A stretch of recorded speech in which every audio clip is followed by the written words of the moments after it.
안녕하세요, 여러분. 인문학 수업 두 번째 수업입니다. 두 번째 시간입니다. 음, 이 혼자서 카메라 촬영한다는 게 늘 익숙지 않은 일이라 이렇게 처음에는 버벅거리네요. 하다 보면 조금 적응이 되는데, 예, 제가 방송인도 아니다 보니 그런 것을 양해해 주시기 바랍니다.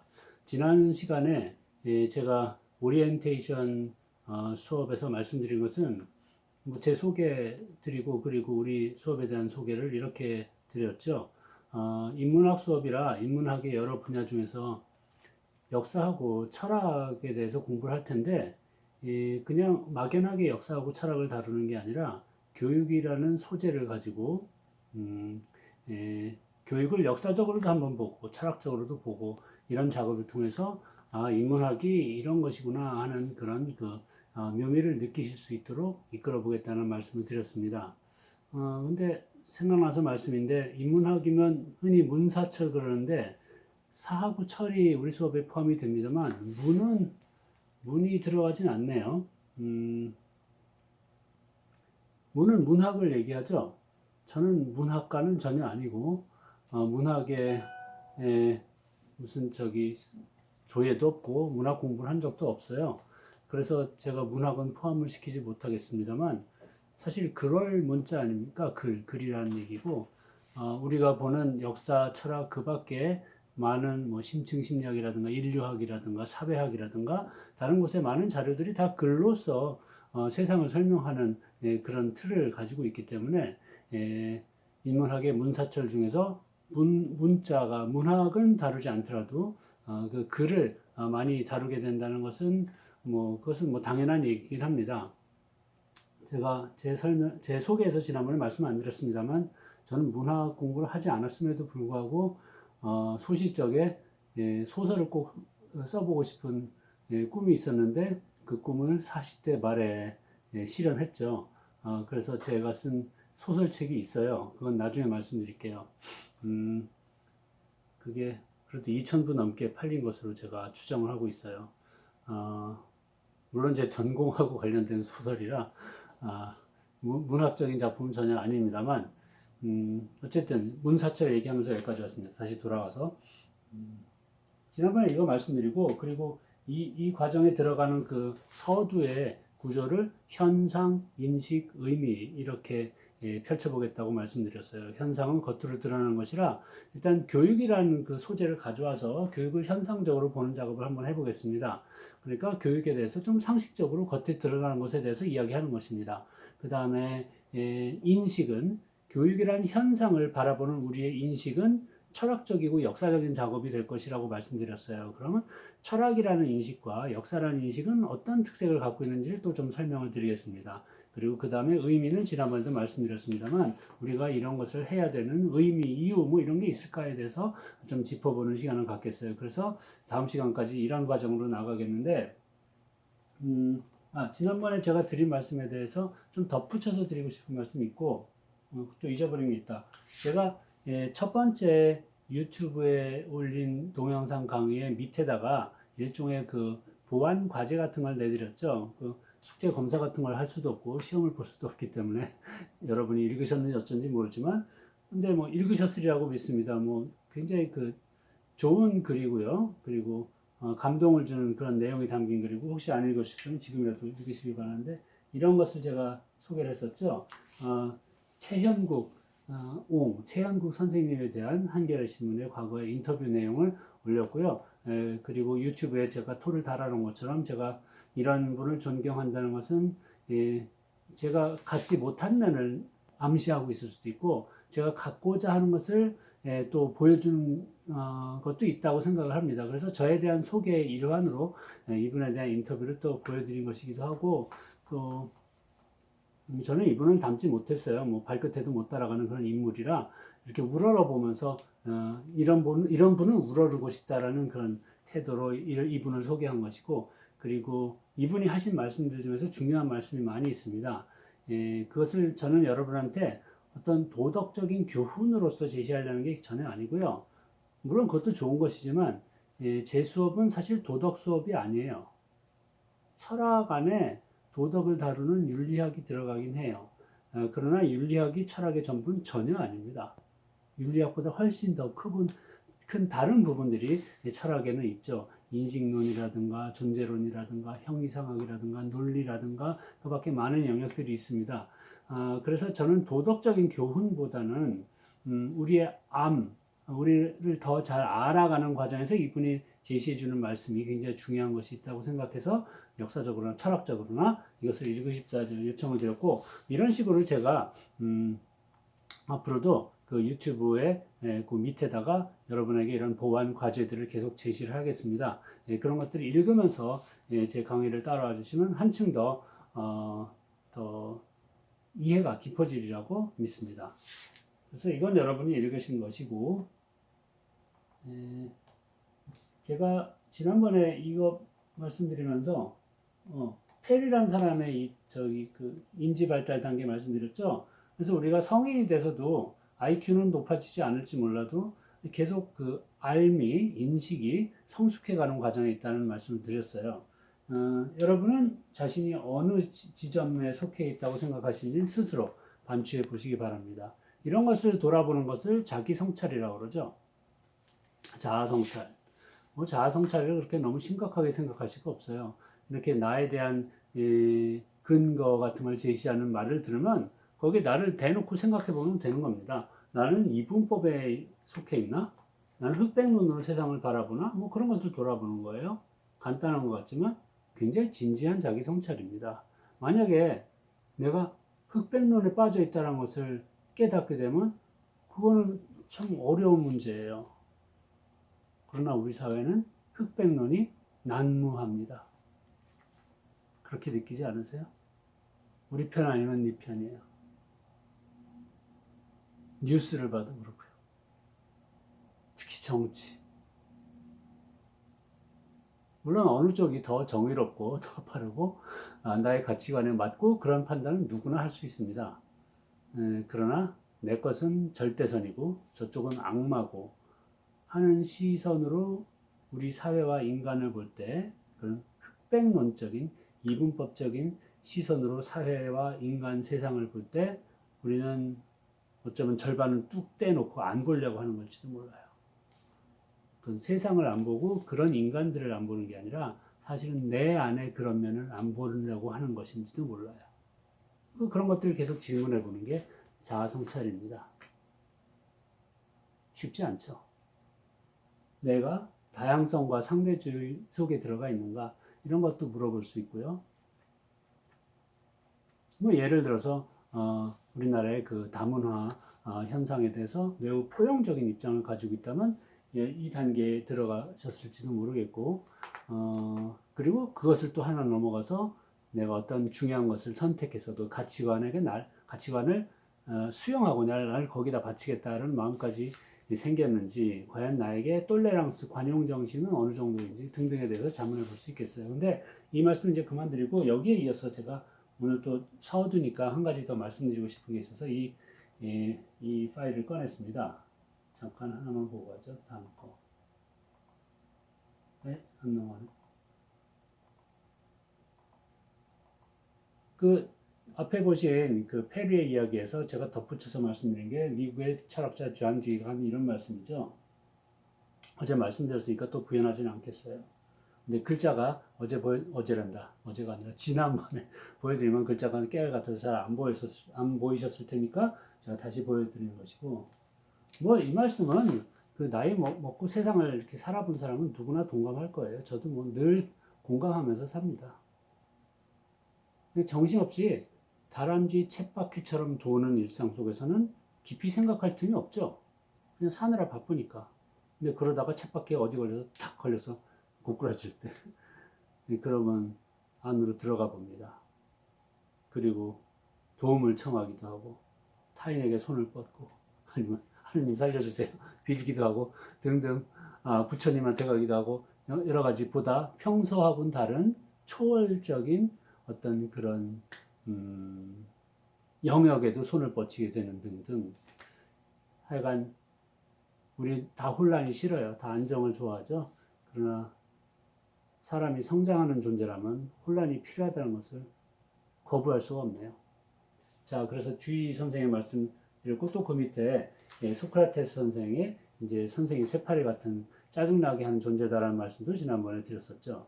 이 소크라테스가 그래서 그 추구하는 그런 교육법을 산파술이라고 부른다는 말씀도 드렸어요.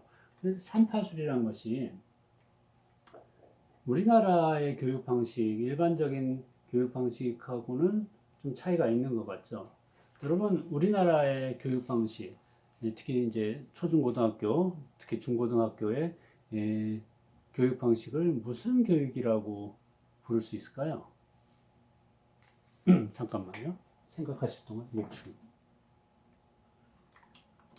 굳이 뭐 생각 많이 하실 필요도 없죠. 제가 이 질문을 진짜 20년 동안 골백 번은 학생들에게 던졌는데요. 제가 질문 던지자마자 1초 안에 답이 나와요. 뭐라고? 이 답이 나와요. 주입식 교육이다. 우리 다 알고 있어요. 이건 전문 용어도 아니고요. 일종의 그 민간 조성어라고 해야 될까? 유행에 의해서 만들어진 그런 용어예요. 실제로 이런 교육학적인 전문 용어 없어요. 하지만 우리가 다 알고 있어요. 이게 무슨 교육인지는. 지 머릿속에 이제 막 우겨 넣는다는 것이죠. 꽉꽉 꾸겨 넣어가지고 잔뜩 머리 채워놓고 그걸 가지고 시험을 본다는 얘기죠. 이 주입식 교육은 삼파수라고는 같지 않아요. 어떻게 보면 정반대 지평에 있는 교육 방식일 것 같습니다.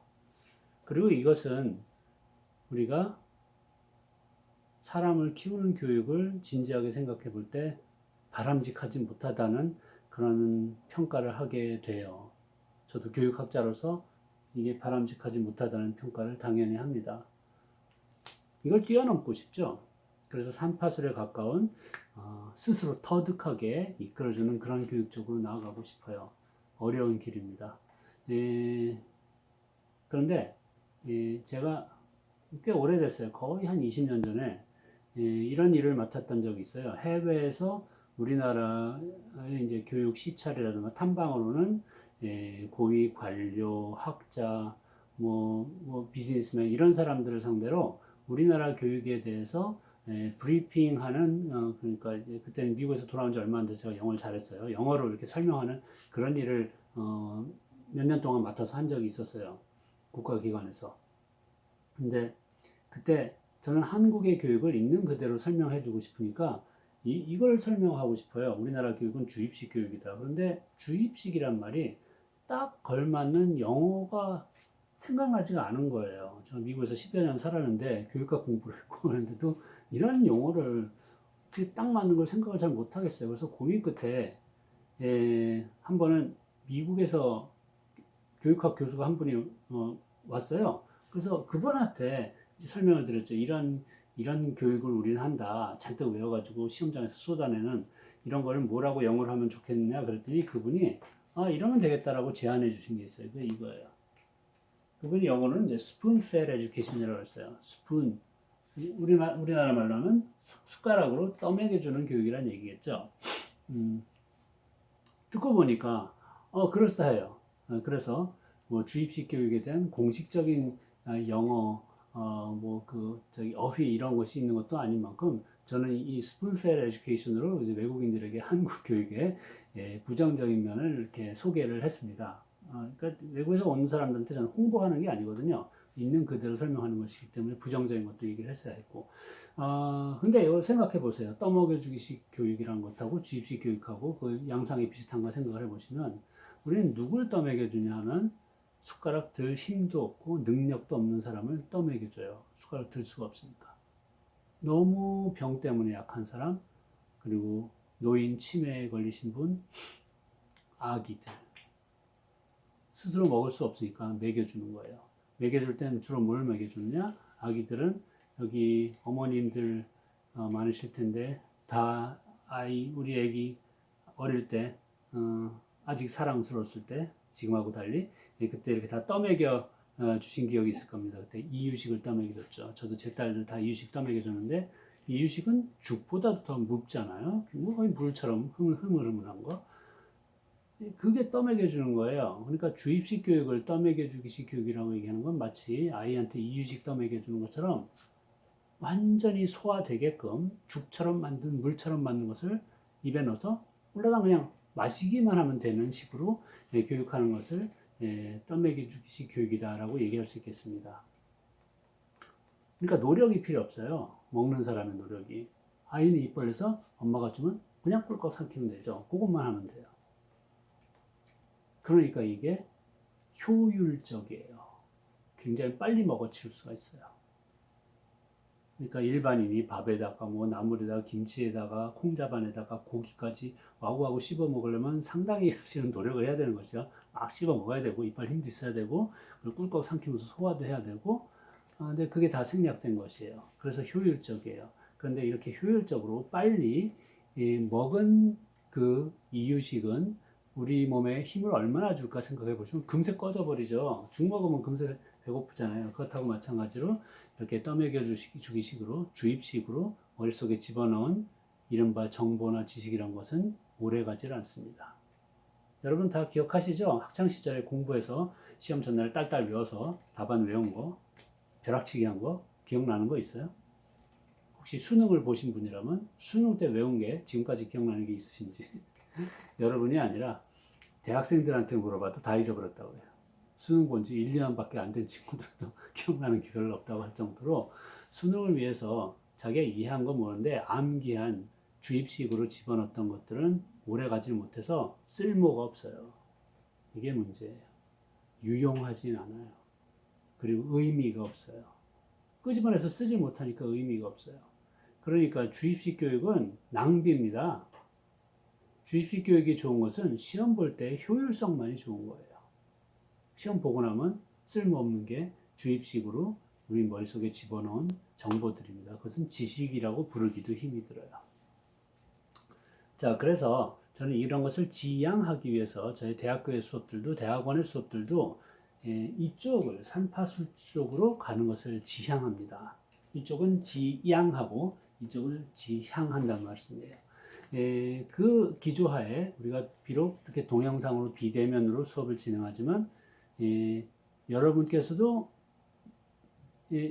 제가 드리는 것을 이제 머릿속에 집어넣은 수업이다 생각하지 마시고 제가 자꾸 이렇게 질문을 던질 거예요. 그걸 가지고 스스로 생각하는 수업이다라고 여겨주시기 바랍니다. 이런 종류의 수업은 이점이 있는데 내가 스스로 생각하는 것은 오래 가요. 머릿속에 오래 남아있어요. 머리뿐만이 아니라 더 오래 씹으면 가슴에까지 남아있게 돼요. 그러니까 나를 만들어가요. 점점. 이건 세월이 지나보면 그 가치를 다 알 수가 있어요. 주입식은 아무리 산뜻하게 정리를 잘해서 머릿속에 쏙 집어넣어도 오래 가지 못하기 때문에 쓰기가 힘이 들어요. 그래서 가치가 있다는 말씀이고 이런 형식의 수업에서 산파수를 실행하기 힘이 들지만 저는 여러 가지 질문을 던지는 이런 수업을 진행하게 했다고 하는데 학생들이 가끔 불평합니다. 한 두세 번 수업을 듣고 나서 뭐 하는 건지 모르겠어요. 뭘 배운 건지 모르겠어요. 그래요. 저는 그렇게 생각해요. 얘들이 아직 참다운 배움을 겪어보지 못했구나라고 생각을 합니다. 배움은 꼭 구체적인, 객관적인 정보, 사실, 지식을 머릿속에 집어넣어서 기억나는 게 있어야 뭘 배웠다고 여긴다면 그것은 참다운 배움을 겪지 못한 것이죠. 참다운 배움은 스스로 깨치는 것입니다. 이렇구나. 그랬구나.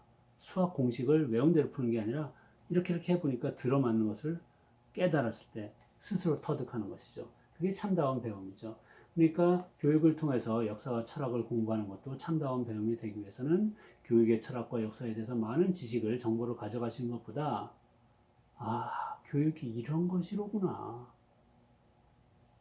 우리는 이런 존재였구나. 나는 어떻게 살아왔던가. 이런 것을 계속 돌아보게 하는 그런 마음이 일어나면 그게 참다운 배움이라고 말씀드리겠어요.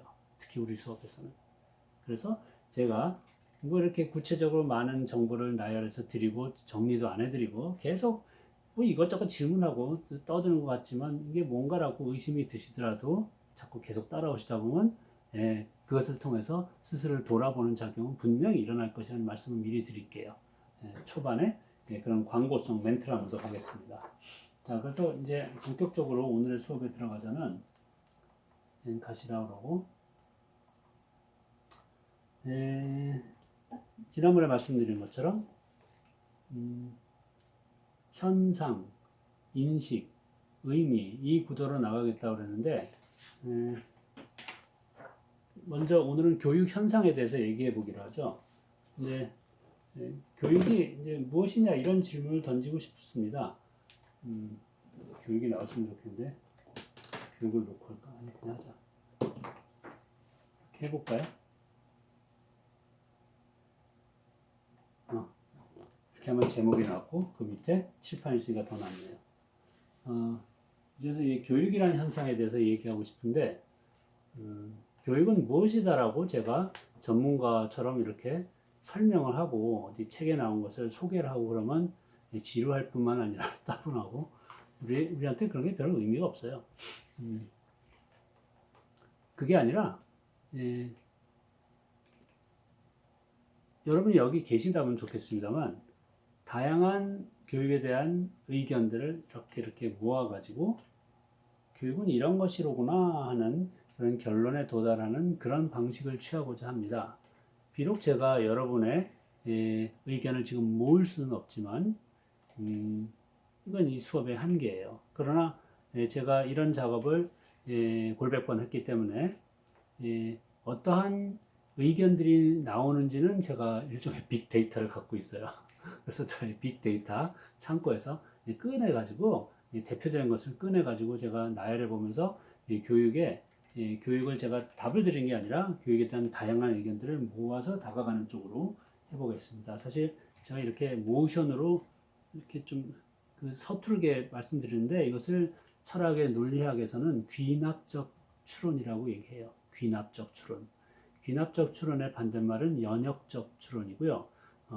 뭐 어려운 말이지만 뜻들은 다 아시겠습니다만 연역은 쉽게 말해서 답을 줘버리는 거예요. 교육은 이것이다 라고 제가 답을 드리는 게 연역입니다. 그러면 거기에 맞춰서 그렇구나 내 생각에도 교육은 그랬던 것 같아 라고 끄덕이게 되면 그게 연역적으로 이해하는 것인데 귀납적 추론은 그게 아니라 답을 주지 않고 교육은 그러니까 한 분은 난 교육이 이런 것이었어. 고등학교 때 시험 공부를 많이 했었는 중학교 때 학교에서 아이들을 통해서 뭘 많이 배웠어. 등등의 의견을 주면 그것을 모아서 다가가는 걸 귀납적인 추론이라고 얘기합니다.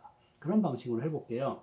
그래서 귀납적 추론으로 교육을 얘기하는 게 제가 대학 강의실에서 이걸 좀 길게 하거든요. 근데 오늘은 그렇게 하지 말고 대학 강의실에서는 육하 원칙을 가지고 토의를 합니다.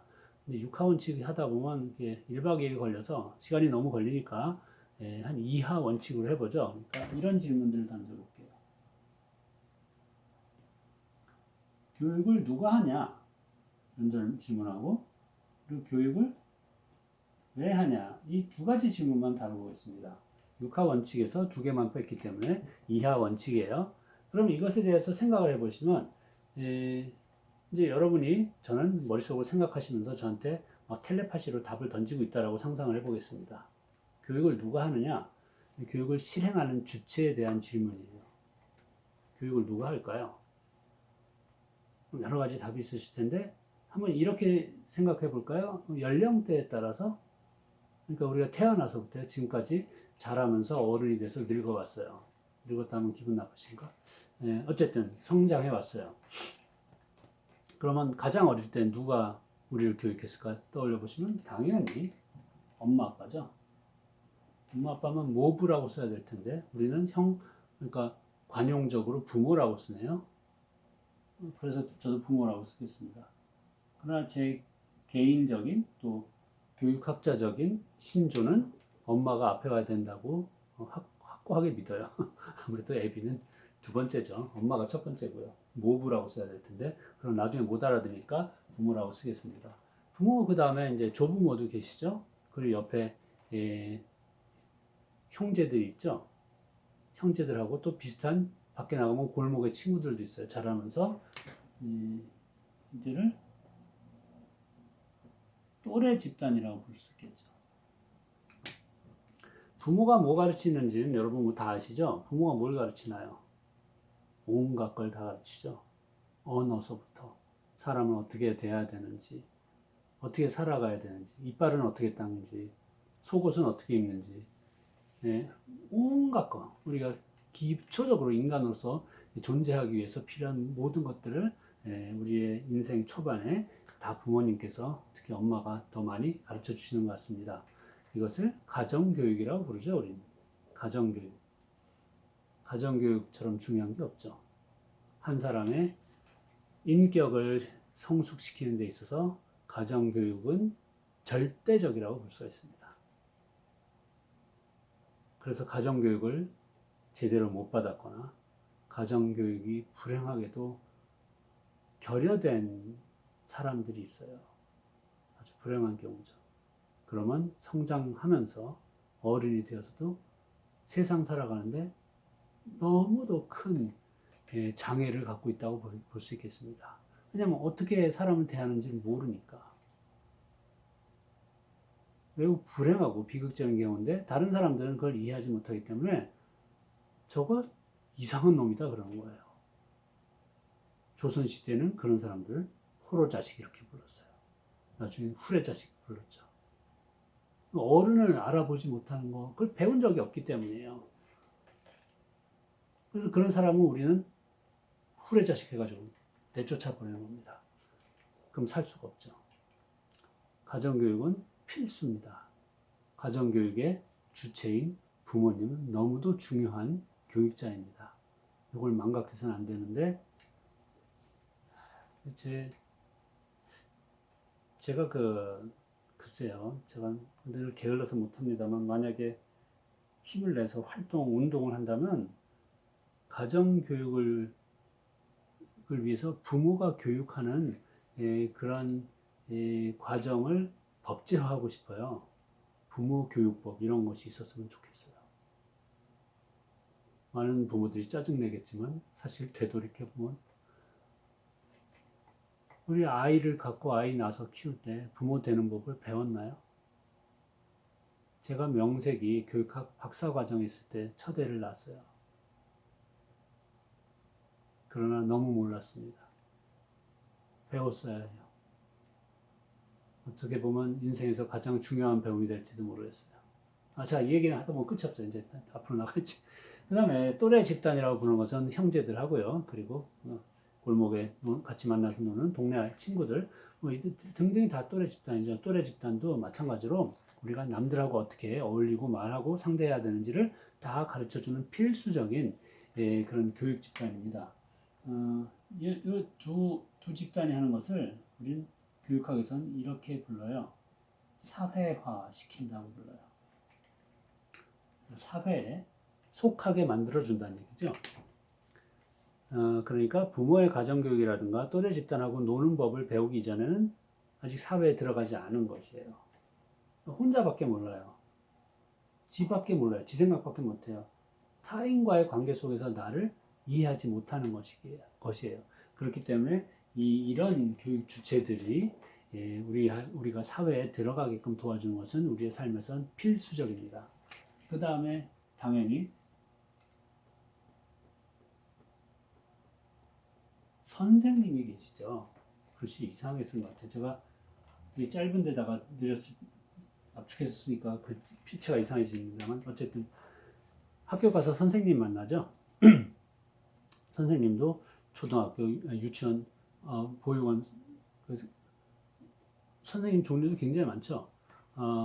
고등학교, 대학교까지 이 모든 선생님들은 우리에게 이것도 해주시지만 부모님으로부터 이 짐을 넘겨받아서 사회화 시키는데 여기서 특히 강조되는 것은 지적인 부분이 강조가 되고 있습니다. 지식. 알아야 되니까요. 세상에서 살아가기 위해서는 알아야 될 게 너무도 많이 있어요. 국영수뿐만이 아니라 온갖 것들을 가르쳐줘야 되죠. 그래서 선생님은 사회화에서 중요한 역할을 맡고 또 지적인 성숙에도 핵심적인 역할을 하시는데 그 밖에도 제가 귀납적으로 누가에 들어가는 그런 주체들이 이렇게 늘어나 보자 그러면 굉장히 많아요. 근데 제가 그것을 할 수는 없고 우리가 평소에는 그렇게 깊이 생각 안 해봤음직한 그런 매우 중요한 그런 주체들을 조금만 더 이렇게 집어넣어 보면요, 이분들은 필수죠. 예.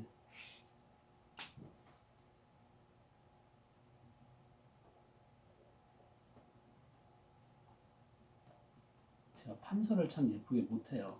이거 잘하시는 선생님들 보면 참 부럽습니다. 대중매체, 매스미디어라고 그러죠. 대중매체에 속하는 것은 책, 신문, 출간물, 방송, 라디오, 텔레비전, 그리고 지금 그 범위가 인터넷, SNS까지 다 집어넣어야 되겠죠. 이런 것을 대중매체라고 부릅니다. 많은 사람들이 그 시청하고 방청하고 그러면서 정보를 입수하고 거기에 대해서 여론을 형성하고 등등 이런 일이 일어나는 대중매체가 또 우리를 교육시키는 중요한 주체라는 것이에요. 동의하세요? 나를 만드는 데 있어서 매스미디어가 가지고 있는 영향력이 얼마나 할까요? 이거 생각해보면 어마어마합니다, 사실은. 평소에 잘 인식하고 있지 않는 분이 많지만, 그러나 앞에서 우리가 쉽게 잘 알고 있는 부모나 학교 선생님들 못지않게 우리한테 커다란 영향을 끼치는 게 대중매체예요. 그 예는 조금 이따 제가 들어볼게요. 그리고 더 붙이면 또 많이 있어요. 근데 생략하고 한 가지만 더 조금 거론해보면,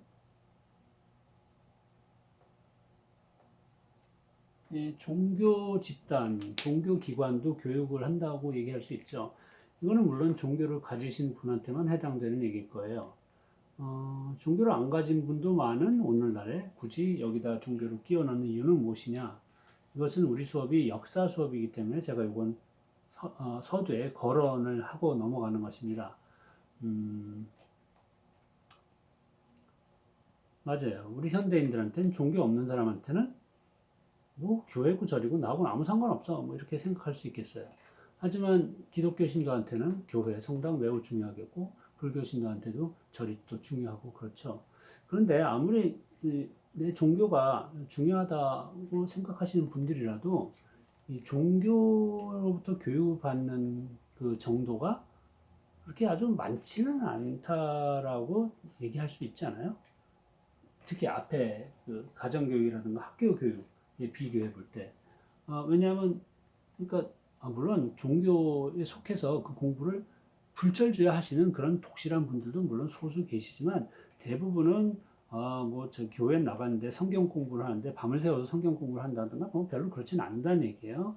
그리고 뭐 불경 공부를 했는데 못했으면 시험 봐서 떨어지고 뭐 탈락하고 그런 것이 있는 건 아니에요. 그래서 제 말씀은 종교에서 실행하는 교육이 뭐 나쁘다거나 이런 말씀이 아니고 뭐 중요하지 않다거나 그런 말씀이 아니라 비중이 좀 낮다는 얘기예요. 현대 사회에서는 다른 데서 행하는 교육에 비해서. 다른 데서 행하는 교육은 얼마나 중요해요. 선생님이 하는 학교의 교육 다 대학 입시 매달리잖아요.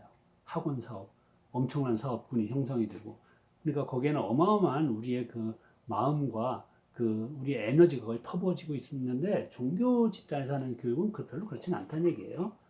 중요할 수도 있지만 현상이 그렇다는 얘기죠. 이런 얘기를 해서 뭐하냐? 아까 말씀드렸다시피 우리 수업이 역사 수업이라고 그랬습니다. 오늘날 21세기 2020년에는 종교가 교육이라는 그 영역에서 차지하고 있는 부분이 쬐꼬매요. 그런데 옛날에는 안 그랬어요. 옛날? 얼마나 옛날? 현대라는 지금 시대가 도래하기 이전에 19세기보다 더 옛날, 18세기보다 더 옛날, 17, 16, 15세기가 300년, 400년, 500년 그 이전 시대는 이 사회에서 교육의 최고 대장이 종교였어요. 이해가 되세요? 뭐 상식적인 예. 유럽의 서구의 중세에는 교육의 대장이 누구냐? 교회입니다. 카톨릭 교회. 로마 바티칸이에요. 우리나라는 아닌가? 우리나라 300년, 400년 전에 조선시대 우리의 교육은 어디서 그 중심을 만들고 실행했나 생각해 보시면 유학자들이에요. 유교예요. 유교는 우리의 과거의 종교입니다. 유교는 종교도 아니다 이렇게 말씀하시는 분이 있는데 비교 종교학이라는 학문책에서 분명히 동아시아의 종교로 자리매김하고 있어요. 인격신을 숭배해야만 종교다라고 보는 관점은 그것은 인격신 중심주의로서 좀 편협한 관점입니다. 그러니까 동아시아에서는 유교가 종교의 기능을 해왔어요. 그러면 옛날에는 현대하고 달리 옛날에는 종교가 교육의 주인 노릇을 했다는 얘기인데 그런데 한 100년, 200년 만에 완전히 미끄러졌어요. 저쪽으로 뒷방으로 물러났어요. 이게 역사의 변화입니다. 이런 변화의 의미가 무엇인가를 추구하는 게 역사라는 학문이기도 해요. 그 의미는 나중에 논하기로 하겠습니다만 이런 생각은 해보고 가실 수가 있겠죠. 종교의 위상이 그렇게 낮아졌구나. 낮아졌다는 건 무슨 의미일까?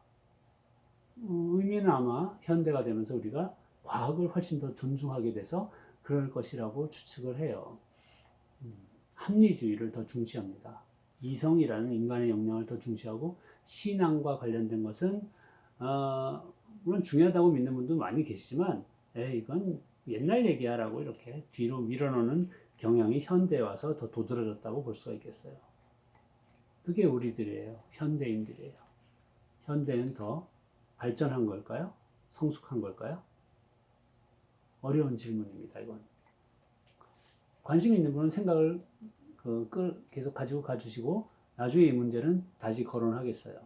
우리 수업의 핵심적인 부분하고 또 맞닿아 있기도 하고요. 그래서 일단 수많은 그 교육의 주체들이 있을 수 있는데 그 누가에 해당되는 건 제가 이 정도는 말씀드렸어요. 안동목 축이고. 근데 상식적으로 다 아시는 내용에 비해서 대중매체 교육의 그 활약상은 좀 더 생각하실 게 많습니다. 흔히 대중매체에서 누가 교육을 하냐 그러면 많은 사람들이 여기를 꼽아요. 교육방송이 한다. 뭐 맞는 말입니다. 교육방송은 대놓고 노골적으로 공식적으로 교육을 하는 대중매체죠. 교육방송은 EBS엔 좋은 프로그램 많고 저도 거기에 다큐멘터리 좋아하는 거 굉장히 많이 있습니다. 굉장히 훌륭한 프로그램이 많아요. 그러나 시청률이 낮아요. 교육방송 많이 보시나요? 예, 훌륭한 프로그램은 많으나 우리는 다른 방송을 더 많이 보죠. 전 TV를 그렇게 많이 보는 사람은 아닙니다만 제 가족이나 주변 친지들을 보더라도 무슨 그 트로트 뭐 이런 거 뭐 저 예능 뭐 그런 프로를 많이 보지 부부의 세계 뭐 이런 걸 많이 보지 그 EBS 다큐는 많이 안 봐요. 이 말씀은 EBS는 훌륭한 방송 프로그램을 많이 함에도 불구하고 영향력이 작다라고 말씀드릴 수가 있겠죠. 시청률이 낮으니까. 그래서 EBS보다 훨씬 영향력 높은 그런 대중매체의 교육의 예를 생각해 보면 그럼 대중매체가 무슨 교육을 할까라고 생각하실 수 있겠습니다만 이런 것들이 다 교육한다고 볼 수가 있어요. 뉴스, 드라마, 물론 다큐멘터리라든가 실제로 그 교양을 쌓는 데 도움을 주는 그런 정말 교육적인 프로그램들 많죠. 그것은 EBS에 속하는 범죄예요. 여기 속하는 것은 그러니까 공식적으로 대놓고 교육을 하는 그런 프로그램들이 많이 있어요. 물론 신문에도 또 책도 이런 공식적인 그런 부분들이 많이 있다라고 얘기할 수 있는데 저는 여기서 이런 것들은 비공식적으로 하는 것을 지금 거론하고자 합니다. 비공식적이라는 말은 무엇이냐면 우리가 뉴스 볼 때 교육받는다 이런 생각을 가지고 뉴스 보지 않아요. 뉴스에서도 나는 시청자를 가르친다라고 생각하지 않죠. 드라마를 보는데 누가 교육이라고 생각합니까? 아무도 교육이라고 생각하지 않지만 그러나 뉴스를 보면서 드라마를 시청하면서 뭔가를 배우게 돼요. 뭔가 영향을 받게 돼요. 그러면 나의 의도하고는 달리 교육이 일어났다는 얘기예요. 그리고 또 그런 일어난 교육이 꼭 좋은 교육이냐 하면 그렇지 않은 경우가 너무 많아요. 나쁜 교육도 많이 있어요. 우리 교육 그러면 진지 좀 도덕적인 훈육 이런 것을 먼저 떠올리기 때문에 나쁜 교육을 얘기하면 어리둥절해 하시는 분이 많습니다. 하지만 교육을 잘 이해하기 위해서는 좋은 거 나쁜 거 다 봐야죠. 우리 교육이 한국의 공교육이 좋기만 합니까? 동의 못 하시죠? 네. 우리나라 교육자들 엄청나게 노력하시지만 그럼에도 불구하고 우리 국민들의 교육에 대한 만족도는 매우 낮습니다. 객관적인 지표에서 나타나는 것만 보더라도. 그러니까 우리 교육에도 나쁜 면이 분명히 있는 것이에요. 교육은 나쁜 교육도 있고 좋은 교육도 있습니다. 양자를 다 봐야 교육을 더 잘 이해할 수가 있겠죠. 그래서 대중매체에서 비공식적으로 하는, 예, 비공식적으로 하는, 예, 그런, 예, 행하는 교육들도 나쁜 교육도 있고 좋은 교육도 있다는 말씀이에요. 그러니까 뉴스를 봐서 세상을 더 잘 이해하게 됐어요. 미국은 저렇고, 예, 지금 동남아는 어떻고 저래서 내 시야가 더 넓어지고 더 돌아가는 걸 잘 이해하게 됐으면 좋은 교육이라고 볼 수 있겠죠, 지적으로. 그러나 나쁜 교육이 무엇이냐? 잘못된 정보를 주는 것이에요. 일부러 가짜 뉴스 요새 이런 거 많죠. 유튜브에 가짜 뉴스는 차고 넘칩니다. 완전 짜증나요. 제 주변에도 아직 제 나이 또래는 그렇게 많지 않습니다만 제 선배 쪽, 6, 70대 이제 선배 쪽에 드시는 분들이 그 유튜브 뉴스 굉장히 좋아하시거든요. 전혀 입증되지 않았는데 가져와서 그걸 가지고 열변을 토하시는 걸 계속 듣다 보면 짜증이 나서 나도 몇 년 후에 저렇게 되면 안 될 텐데 라는 생각을 계속 하게 됩니다. 그러니까 가짜 뉴스는 세상을 오해하게 만들죠. 그걸 가지고 잘못된 근거로 누군가를 공격하게 하고 미움을 퍼뜨리고 이런 건 나쁜 교육이에요, 당연히. 그래서 뉴스도 좋은 교육을 하기도 하지만 나쁜 교육을 하기도 합니다. 굳이 뭐 유튜브 뉴스만, 가짜 뉴스만 얘기할 거 아니에요. 이른바 메이저 주요 언론사들도 그런 거 하는 거 다들 아실 것입니다. 뭐 우리 흔히 이제 보수다, 뭐 진보다 이렇게 진영을 나눠서 얘기를 합니다만 그런 일들이 많이 일어나고 있죠. 예, 근데 드라마는 무슨 교육을 하느냐 생각할 수 있는데 드라마는 그 순기능이요, 그 문화 교육을 해요. 우리 문화에 대해서 우리가 스스로 이해하게 도움을 줘요. 그러니까 예를 들어서 남녀가 어떻게 만나서 결혼에 골인하게 되는가, 그 과정을 우리는 아무 데서도 배운 적이 없어요. 그러나 모름지기 남녀는 이렇게 만나서 저런 과정을 절차를 겪어서 부부가 되고 한 가정을 이루게 되더라 하는 것을 다 알아요. 이래야만 된다고 믿어요. 그 어디서 가르쳤냐? 드라마에서 가르친 겁니다. 한국 드라마에서요. 미국 드라마가 아니에요.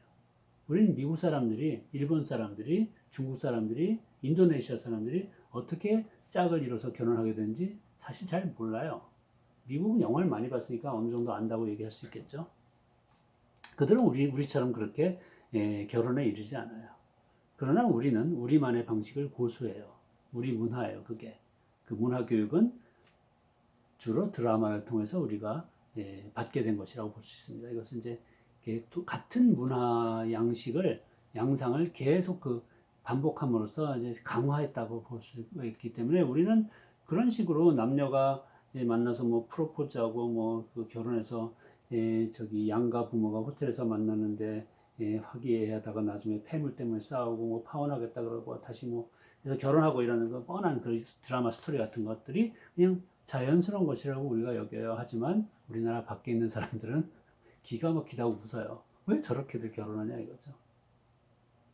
우리가 보기엔 그 사람들이 웃기지만 그 사람들 보기엔 우리가 웃기다는 얘기입니다. 다 상대적이죠. 상대주의적으로 봐야 되겠죠. 그런데 어쨌든 우리는 그런 방식이 당연하다고 믿게 된 거, 이게 하나의 사회의 규범을 만든 것은 드라마 탓이 크다고 생각을 합니다. 그러니까 이건 뭐 양날의 검 같은 것이에요. 그러니까 하나의 그 문화 집단, 문화 공동체가 뭐 이러는 게 옳아라고 다 이렇게 합심하게 만든 면에서 긍정적인 면도 있어요. 그러나 그렇게 합심해서 이게 괜찮다라고 동의한 것을 무조건 요구하는 것은 좀 독재스럽죠. 그래서 이걸 안 따르면 마치 잘못된 삶을 사는 것처럼 비난하고 그렇다면 그런 역기능도 있을 것입니다.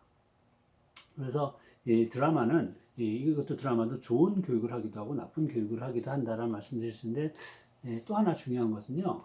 이 비공식적인 교육에서 중요한 게 가치관 교육 같은 것이에요. 드라마가 가치관 교육을 많이 해요.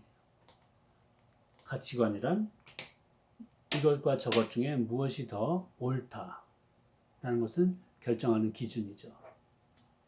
그 기준이 뭘까? 우리 삶에서 무엇이 가장 중요하다라고 정하는 기준이 뭘까요? 내 마음이 편한 것? 그래, 이걸 할까 저거 할까 중에 내 마음이 편한 걸 하는 게 좋아. 이렇게 기준을 정하시나 아니면 세상에 도움이 되는 것? 난 천사야. 세상에 도움을 주는 쪽을 택할 거야. 이렇게 하실까? 아니면 돈 되는 걸 택할까요? 이래야 돈이 되지. 아, 가슴에 손을 얹고 이것도 자기 성찰해 보시기 바랍니다. 저도 늘 자성해요. 돈 되는 걸 무시할 수가 없어요. 돈 되는 걸 따라가야 에휴, 우리 애들 먹여 살리고 살아가니까 그런 것들이 다 가치 기준이에요. 그 중에 무엇이 가장 중요할까? 그걸 따져보는 게 인문학 수업입니다. 뭐 하나 고르기는 힘이 들죠? 근데 문제가 뭐냐 하면요. 드라마에서도 여러 가지 가치관을 제시해요.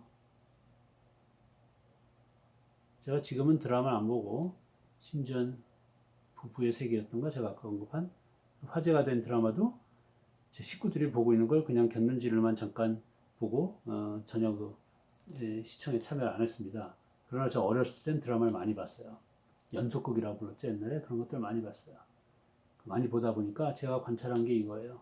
우리나라 연속극에는 재벌이 안 나온 연속극이 거의 없더라 하는 것을 알게 됐어요. 지금 이것도 통계 자료로서 이미 발표가 된 것입니다. 재벌이 안 나온 드라마가 거의 없어요. 재벌은 안 되더라도 재벌 비슷한 엄청난 거부, 돈의 힘이 센 사람, 그런 사람들이 보통 나와요. 좋아요. 그래야 또 재미있으니까요. 우리 맨날 일상은 찌질해서 뭐 콩나물 대가리 하나 더 집어 담으려고 이렇게 애쓰는 서민들의 삶을 살지라도 가끔은 이제 텔레비 보면서 펑펑 돈 쓰고 그런 화려한 삶을 사는 사람 보면 뭐 구경도 되고 뭐 대리 만족도 하고 다 이해할 만해요. 근데 문제는 무엇이냐면 그것을 계속 보고 있다 보면 돈의 힘을 알게 되는 것이에요. 돈의 맛 이런 영화도 있었죠. 가치관이 이거 같아요. 왜냐하면 재벌이 너무 세다는 걸 알게 됩니다. 물론 이제 재벌 2세하고 그 돈만 뭐 바라고가 아니라 정말 순수한 애정으로서 사랑으로 결합하게 되는 그런 아름다운 결론에 이르는 드라마가 많긴 합니다만 그러더라도 그 와중에 도중의 과정에서 재벌이 얼마나 강한가는 우리가 다 계속 보면서 교육받는 거예요. 그렇구나 하면서 어릴 때부터 계속 반복적으로 이러한 세상관에 노출이 됩니다. 세계관이라고 부를까요? 그러면 그게 영향을 끼치게 돼 있어요. 우리는 어른이 되었을 때는 자기도 모르게 돈이 최고야라는 가치관을 갖고 있을 수도 있어요. 인문학 수업은 이것을 묻는 수업입니다. 돈이 최고입니까?